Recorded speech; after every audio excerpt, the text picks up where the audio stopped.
So if you guys have ever wanted to keep dirt from your deck, or you wanted to extend your deck, maybe make space for a parking lot, a retaining wall could definitely help with that. So it seems a lot more complicated to make a wall like that than it really is, but it's actually a really simple process. There's four simple steps that I've come up with to build this. And before you start with the wall, there's certain tools you need, which would include a level, a rubber hammer, a square shovel, pickaxe, and some string. So the four steps are: you're going to want to excavate the work area.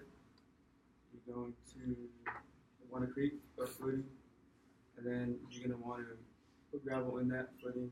And then once that is done, you're ready to start laying blocks.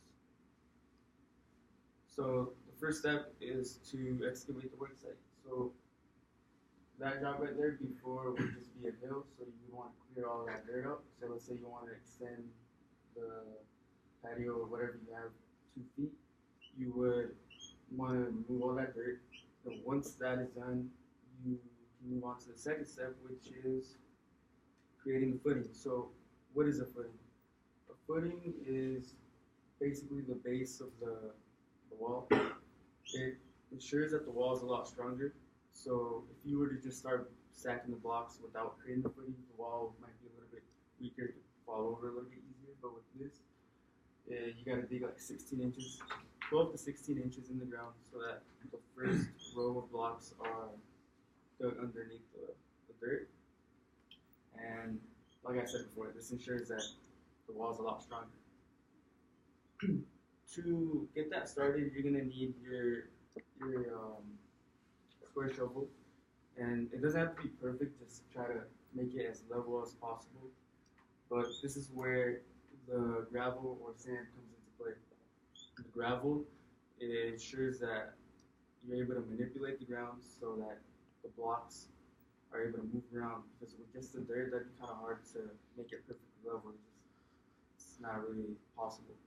It is possible. There's a lot more work. This cuts that work in half. So once you put your gravel, you can move on to the next step, which is laying your first line of blocks. So this is easily the hardest part of the job. So what you need for this is you're gonna want to put a metal stake on one end of the wall to the other end, kind of like how this guy has in the picture. That's just gonna make sure that it's all aligned. And once you have that string placed, you're gonna want to get your first block, put it where you put the gravel, and you want to get your level, put it on top of the block, and that's gonna show you if it's straight or not. So this is where you bring your rubber hammer in and start hitting the parts that are not in position until it's perfectly level. And then once you get that done, you can move on to the next blocks and pretty much just repeat that for the whole row. So it takes the longest, but once you get that done, it's like stacking Legos. It's really easy. And for the retaining wall that I'm talking about, you want to use stackables. That's what they're called. They have like a lip on the back where it attaches to the block on the bottom. So no concrete is needed. You literally just start stacking them. So it's really easy, and it's a really sturdy wall. I actually wanted to play this video before I sum up my.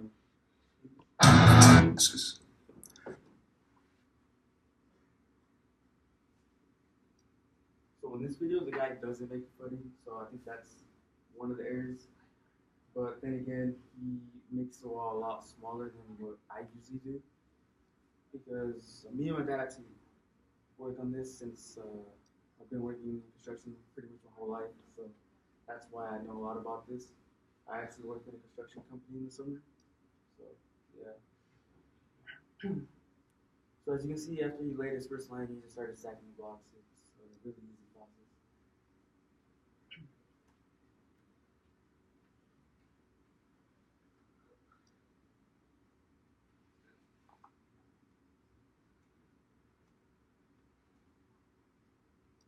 I actually wanted to show some examples, but I forgot to put them in the presentation. But for that right there, that just created a lot of extra space for cars to park. So that's one way that a routine walk can help a lot. And I hope you guys learned something today.